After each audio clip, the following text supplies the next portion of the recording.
go ahead, sell me this pen. Today I'm going to teach you how to sell anything to anyone, anytime. Now, when it comes to selling, when it comes to closing, there's so many techniques and so many ways. Today, I'm going to share with you 3 powerful secrets that you can use to sell anything to anyone. The very first secret is this. How do you turn something that's a commodity? How do you sell a product? How do you sell a service in such a noisy marketplace? Number 1, understand this. People don't buy because of logic. People buy because of emotion, and they justify it with logic. People buy based on emotions, and they justify with logic. I want you to think of something that you want to buy in your life. It could be a car, it could be a house, it could be anything. Just want you to picture that. Once you have that in your mind, I want you to ask yourself this question. Why do you want to buy it?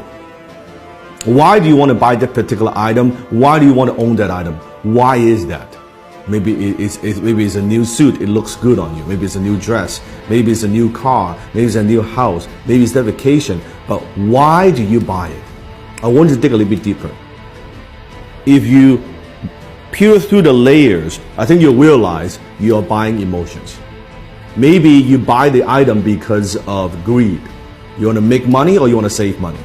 Or maybe it's because of generosity, that by buying this item is going to help other people. Have you noticed sometimes even there are companies out there, if you buy this particular product, they're going to donate a certain amount to charities?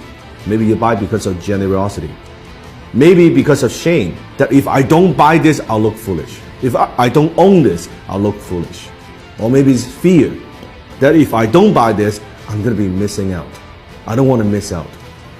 Maybe it's an escape, that you go on the vacation, your 9-to-5 job is driving you fucking crazy, and you say, oh man, I need some time off. Maybe doing it, buying it because of escape. Whatever those reasons are, those are very often emotional reasons. So you buy because of emotion, and you justify with logic. So think about when you're selling something to somebody. Are you just talking about features and benefits? What this thing would do for you? Or are you pushing those emotional hot buttons? I remember one time I was in Harry Rosen, which is a very well-known kind of men's, even logically I know this, of course, is not James Bond. I'm not James Bond. But emotionally, it takes me there. This is cool that I own, I wear the same tuxedo, the same fit, right? The same everything. And then he upsold me on the damn, like the shirt and the cufflink, the whole 9 yard, right? That's what I'm talking about. People buy because of emotions and they justify with logic. You have to understand that. Don't push your product. Don't just push your services. Don't push the features and benefits. Think about what are those emotional hot buttons that you're pushing. Number 2, people don't buy their way into something. They buy their way out of something. It means people very often they're buying something because they have a problem they want solved. They want to buy their way out of that problem. People don't buy the drill. They want a hole on the wall. So what is it that you're helping them solve? That what problem? What is it? What is that thing? You have to understand. So I always say the amount of money that you make is in direct proportion to how deep you understand your marketplace's pain. The amount of money you make is in direct proportion of how deep you go, how much you understand your marketplace's pain. So you have to understand what it is, what are the pains that people have, and how can you help them relieve some of that pain. So think about that. Number 3, people don't buy products and services, they buy stories. Because when there are so many choices out there in the marketplace, on the internet, any product that you want, there are hundreds and hundreds of choices. How do you stand out? How do you add emotions to a commodity, a pen?